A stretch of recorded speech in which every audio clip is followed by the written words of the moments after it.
سامسونج اللي جاي مش زي اي موبايل شفته قبل كده. جالاكسي اس 25 الترا جاي يغير كل توقعاتك.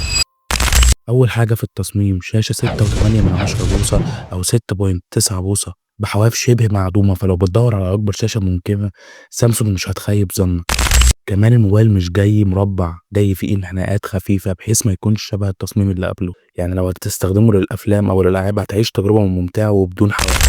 الكلام ده لوحده مش كفايه، معالج سناب دراجون 8 اليت هيديك قوه معالج مش هتشوفها في اي جهاز تاني. مهما كان عدد التطبيقات المفتوحه والالعاب التقيله السرعه هتكون في ايدك.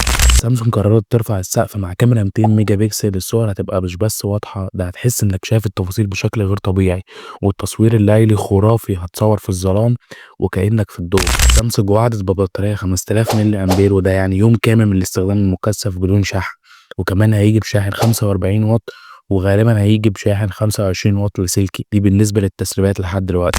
الإعلان الرسمي في يوم 22 يناير 2025 كل الأنظار هتكون عليه، ده مش موبايل عادي، ده الوحش اللي هينافس الكل. جالاكسي اس 25 الترا مش مجرد موبايل، ده ثورة في عالم الهواتف هتقدر تعيش معاه كل لحظة. لو متحمس للموبايل اعمل لايك واشتراك واستنى فيديو المراجعة أول ما ينزل الموبايل. سلام.